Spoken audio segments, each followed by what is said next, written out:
Gaya ng aking ipinangako sa inyo, nagsagawa tayo ng malawakan at malalimang investigasyon na walang pagkikiling kahit kanino man. Masusi nating sinuri at sinundan kung saan tayo itinuro ng ebidensya. Mayroon ng mga unang nakasuhan at nakulong, mga kontratista, matataas na opisyal, pati na mga mambabatas. At dumating na tayo sa punto na ayon sa Ombudsman, ay malapit na ang paghain ng patong-patong na kaso labang sa dating speaker. Masakit man sa akin ito, ngunit kailangan nating gawin ang tama. Hindi ako pangulo ng aking pamilya. Hindi ako pangulo ng aking kaibigan.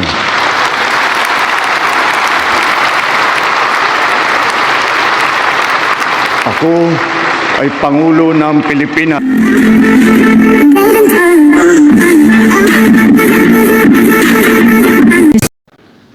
Sa mga nakikipagsabwatan upang kunin ang pondo ng bayan at nakawin ang kinabukasan ng ating mga mamamayan. Mahiya naman kayo sa inyong kapwa Pilipino. Mahiya naman kayo lalo sa mga anak natin na magmamana sa mga utang na ginawa ninyo na binulsan nyo lang ang pera.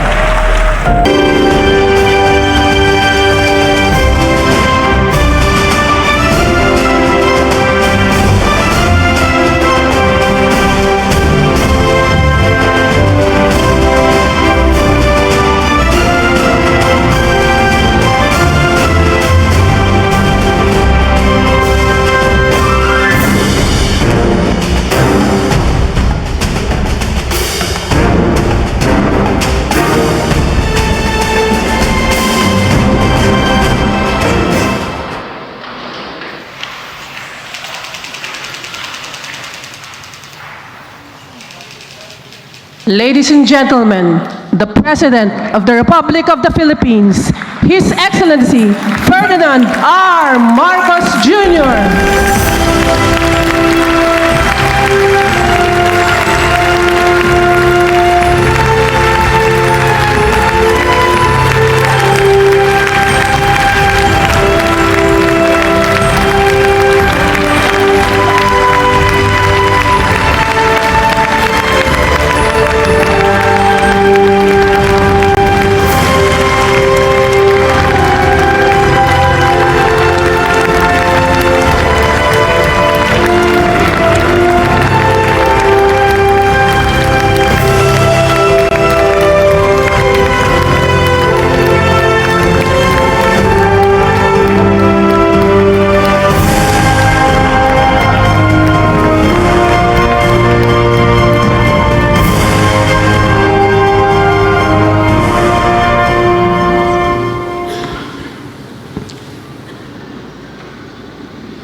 On the part of the Senate, the joint session is called to order. On the part of the House of Representatives, the joint session is called to order. Ladies and gentlemen, honorable members of the 20th Congress of the Philippines, ang Pangulo ng Republika ng Pilipinas, kagalang-galang Ferdinand R. Marcos Jr.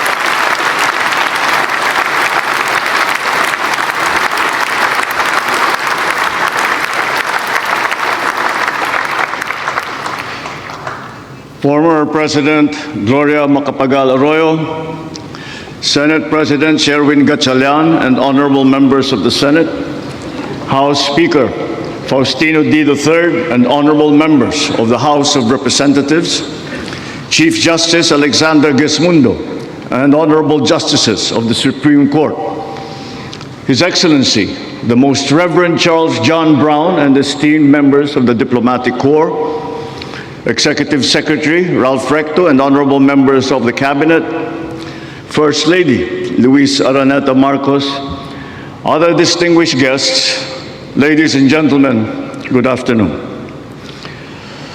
Mga kababayan ko, naririto ako muli upang tuparin ang ating katungkulan at magbigay ng ulat sa inyo tungkol sa estado ng ating bansa at sa mga ginagawa ng inyong pamahalaan.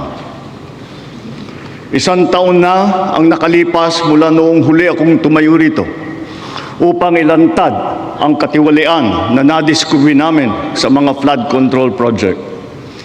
Gaya ng aking ipinangako sa inyo, nagsagawa tayo ng malawakan at malalimang investigasyon na walang pagkikiling kahit kanino man. Masusi nating sinuri at sinundan kung saan tayo itinuro ng ebidensya. Lahat ng kailangang gawin ay ginawa natin upang matuntun ang punot dulo. Mayroon ng mga unang nakasuhan at nakulong, mga kontratista, matataas na opisyal, pati na mga mambabatas. At dumating na tayo sa punto na ayon sa Ombudsman ay malapit na ang paghain ng patong-patong na kaso labang sa dating speaker. Masakit man sa akin ito, ngunit kailangan nating gawin ang tama. Hindi ako pangulo ng aking pamilya. Hindi ako pangulo ng aking kaibigan.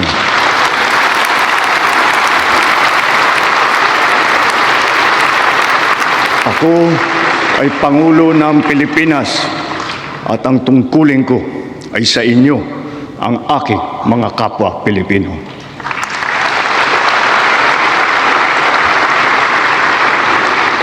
Kaakibat ng mga naisampang mga kaso, tiniyak ng inyong pamahalaan na mababawi mula sa mga nagsabwatan ang nakuha nilang pera ng taong bayan.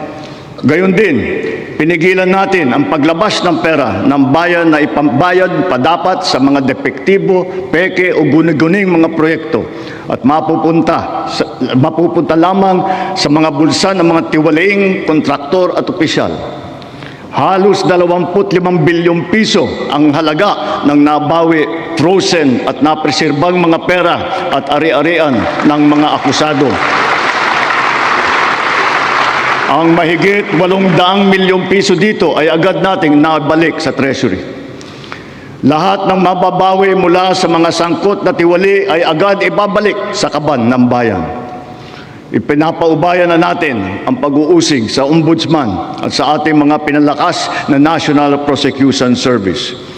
Nananalig din tayo sa makatarungang hatol ng hukuman. Makakaasa kayo na ang gulong ng hustisya ay tumatakbo.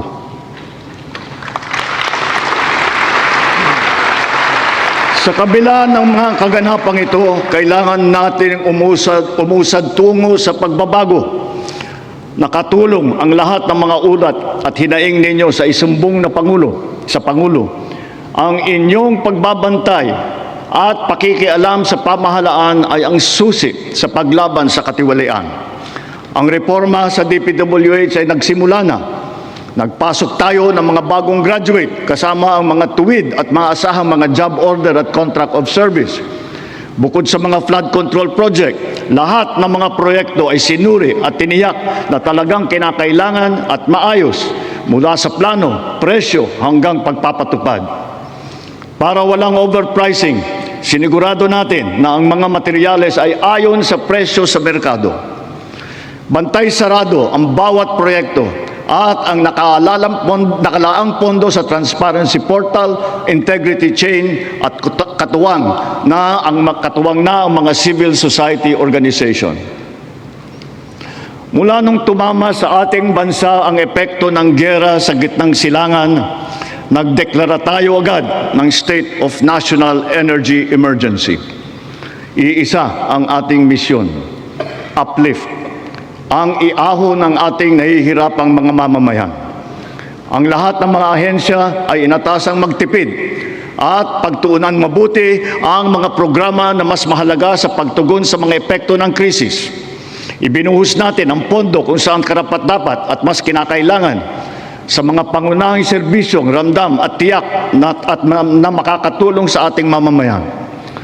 Ang pera ng taong bayan na muntik mapunta sa bulsa ng mga tiwaling opisyal ay naisalba natin. At sa halip na magamit natin at sa halip ay nagamit natin sa mabuti at para sa tunay na kapakanan ng mamamayan. Ibinaba natin ang karagdagang halos 58 bilyong pisong pondo sa mga lokal na pamahalaan para mas mabilis at mas malawak ang paglingap sa taong bayan. Mataas ang tiwala at kumpiyansa natin sa mga lokal na pamahalaan. Ito ay paghahanda na rin para sa mas marami at mas malawak na serbisyo para sa kanilang mga nasasakupan. Nagsimula tayo doon sa mga direktang naapektuhan ng kaguluhan. Ang pagsaklolo sa ating mga kababayang OFW na naipit sa digmaan. Mahalagang misyon ito ng pamahalaan. Gayong lagpas 2.2 milyong Pilipino ay naghahanap buhay sa Middle East.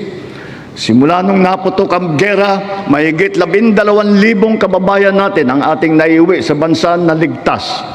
Mahigit 140,000 OFW naman ang ating nabigyan ng sari-saring tulong sa gitna ng kaguluhan sa Middle East. Tulad ng pagkain, tulong pinansyal, pagpapagamot at masisilungan. Pag-uwi sa Pilipinas, sila ay ating tinulungan upang makapagsimula muli sa pagpahanap buhay sa pamamagitan ng Action Fund at OWA Kabuhayan Program. Ang iba naman ay nilapit natin sa peso o kaya'y sinama natin sa bayanihan para sa balikbayang manggagawa job fair. Samantalang ang iba ay tinulungan natin makapaghanap buhay muli sa ibang bansa. Bukod sa kanila, ang mga magbabalik natin mga gurong OFW ay papasok na sa mga public school natin kung saan sila ay higit na kinakailangan. Dahil dito sa Pilipinas, sila ang ma'am at saka ang sir. Patuloy ang ating ugnayan sa iba't ibang bansa at ang suporta natin sa mga OFW para sa kanilang kaligtasan. Lalo na at may mga kababayan tayong nasawi o hanggang ngayon ay nawawala sa Middle East. Pangalawa, bunga ng ating magandang ugnayan sa iba't ibang bansa. Natiyak nating sapat ang supply ng langis para sa ating pangangailangan. Sa kabila ng pagsara ng Strait of Hormuz ay nagawa natin makabili at makapag-angkat mula sa ibang pagkukunang bansa tulad ng Japan, South Korea, Oman, India, maging sa Russia, pati na sa China. Dahil sa mga ito, natiyak natin na sapat ang supply ng bansa na tatagal hanggang halos 2 buwan. Nakipag-usap din tayo sa Iran para sa kaligtasan ng ating libo-libong mga kababayang tripulante na nasa Strait of Hormuz. Sa kooperasyon ng ating mga kumpanya ng langis, hindi naging biglaan ang pagtaas ng presyo ng petrolyo, kundi paunti-unti sa loob ng 1 linggo. Ito ay para naman maging magaan sa ating nahihirapang mga consumer. Nagtakda rin tayo ng sunod-sunod at malalaking mga price rollback na kailangan tuparin ng mga kumpanya ng langis. Sa tulong ng batas na naipasa ng Kongreso, agad din natin nasuspindi ng 3 buwan ang pagpataw ng excise tax sa LPG at saka sa kerosene. Bukod dito, agad din natin nilimitahan ang pagtaas ng presyo na inaangkat nating bigas. Inaresto at kinasuhan din natin ang mga nahuling nagsasamantala sa kabila ng pagdurusa ng taong bayan habang may state of energy emergency. Lahat ng posibleng gawin para mababa ang presyo at mapabagal ang pagtaas nito, ginawa natin. Marami ang naapektuhan o kaya nawalan ng trabaho sa panahong ito. Kaya tuloy-tuloy ang pagsasagawa natin ng mga job fair sa buong bansa. Nitong Mayo 1, araw ng paggawa at kasagsagan ng mataas na presyo ng krudo, nagsagawa tayo ng halos 100 job fair, kung saan halos 300,000 trabaho ay pinagbigay alam natin sa publiko. Sa isang araw ng job fair na ito, lagpas 6,000 Pilipino ang hired on the spot. Dito rin natin ipinamahagi ang mga sweldo para sa mahigit 100,000 benepisyaryo at nagtatrabaho sa ilalim ng dilip at tupad ng DOLE. Kumilos agad tayo upang pigilan ang mabilis na pagtaas ng presyo ng bilihin. Hinikayat ang mga bangko at e-wallet na magbawas ng kanilang karaniwang singil sa bawat transaksyon na online. Kaya ngayon, Maraming bangko at e-wallet na nagbaba o nagtanggal ng kanilang sinisingil sa online transaction fee. Upang makaluwag din sa mamamayan, nagbigay ang mga bangko ng hanggang 6 na buwang palugit sa pagbabayad ng utang at hanggang 1 taon naman kung ang utang ay ginamit para sa agrikultura. Ganito rin ang ginawa ng GSIS at SSS para sa mga utang ng mga miyembro nito, pati na ang NHMFC para sa mga umutang ng murang pabahay at ng Pag-ibig Fund para sa mga naapektuhan na OFW. Kahit papano ay nakaluwag ito sa mga consumer, lalo na sa mga naghuhulog para sa kanilang bahay at sa mga nagpupundar para sa kanilang negosyo. Sa panahon na lumiit ang kita dahil sa mataas ng mga presyo, mahigit 26,000 toneladang bigas ang binigay sa mahigit 2.5 milyong pamilya. At ito'y itutuloy pa natin hanggang umabot sa 8 milyong pamilya na makikinabang.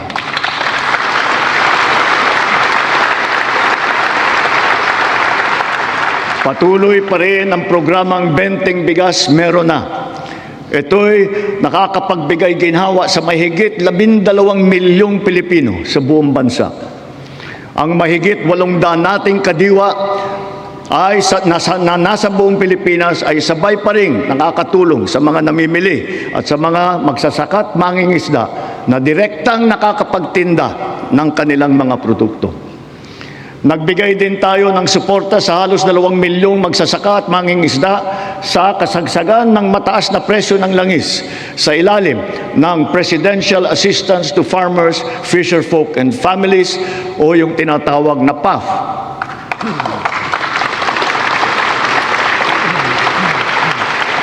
Dahil sa mas malakas, malawak at mura nating internet, naging mainam na alternatibo ang online classes at saka ang ating work from home.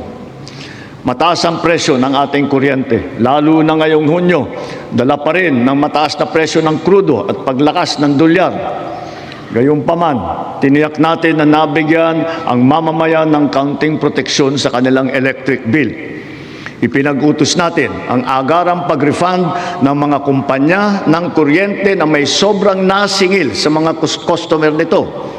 Ipinag-utos din natin na payagan ang ilang piling consumer na makapagbayad ng kanilang bill ng hulugan sa buwan ng Mayo, Hunyo at Hulyo.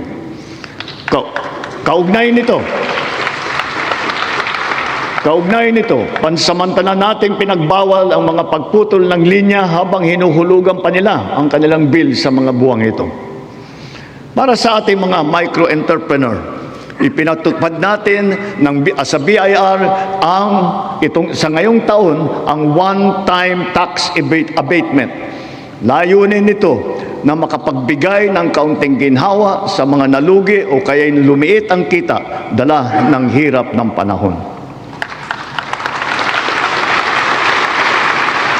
Ang sektor ng transportasyon ang pinakamatinding tinamaan ng epekto ng krisis. Super, operator, pasahero, manggagawa o negosyo man. Lahat ay umaray sa matarik na pagtaas ng presyo ng produktong petrolyo.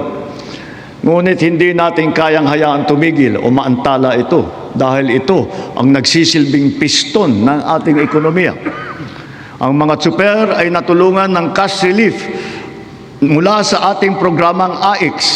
Mayroon din 10 piso kada litro na diesel subsidy para sa mga pampasaherong jeepney at UV Express upang may dagdag na pangkarga. Bukod pa rito, mahigit 1,800,000 nagpapasada ang nahandugan din ng tulong ng AIX. Para naman sa mga pasahero, nagkaroon ng mga libreng sakay kung saan sinigundahan pa ng ilang mga ahensya ng pamahalaan gamit ang kanilang mga sasakyan.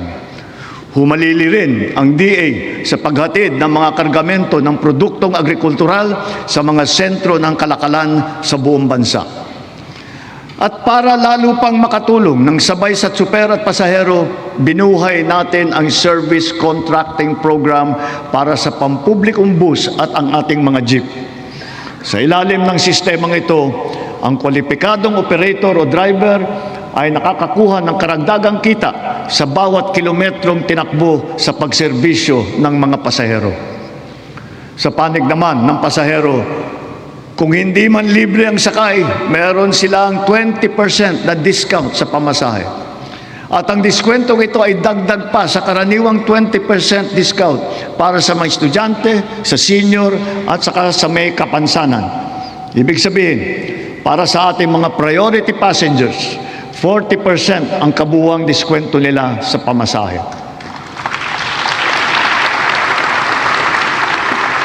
Nariyan din ang tupad, tuloy pasada, kung saan nagkaroon ng dagdag na kita ang mga super na pampasada. Sa mga programang ito pa lang, milyong-milyong Pilipino, driver man o pasahero, ang nakaramdam ng kaunting ginhawa sa kanilang mga biyahe araw-araw mula nang ito'y nailunsad. Dito sa Metro Manila, ang lahat ng mga sumasakay ng LRT2 at MRT3 ay patuloy na nagiginhawaan ng 50% diskwento sa pamasahe. Bukod pa ito sa mga espesyal na diskwento na ating ibinibigay tuwing linggo at mahahalagang kapistahan. Sa ating mga paliparan at pantalan, pansamantala nating binaba ang sari-saring mga bayarin sa paggamit ng mga pasilidad, gaya ng terminal fee, landing and take-off fee, harbor fee, anchorage at berthing fee, pati mga storage fee. Halimbawa, sa Cebu Port, naging libre ang terminal fee. Sa mga paliparan naman,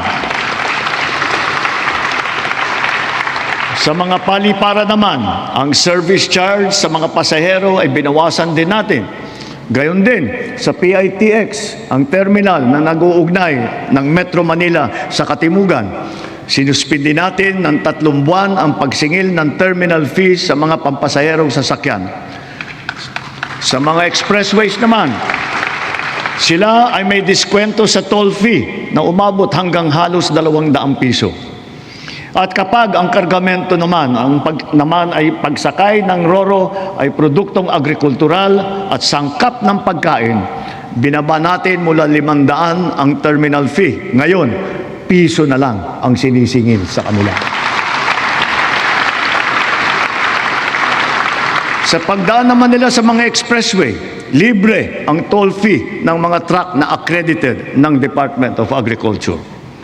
Dahil sa lahat ng mga pinatupad na ito, milyong-milyong Pilipino ang kahit papano ay direktang nakaramdam ng tulong sa panahon ng mataas na presyo ng petrolyo.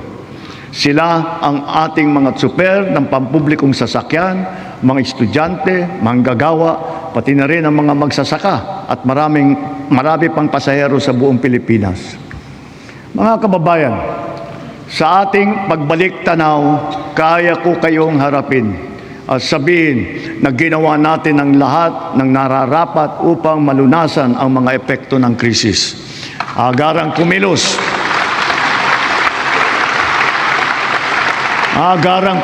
ang buong pamahalaan upang tumulong sa mamamayan.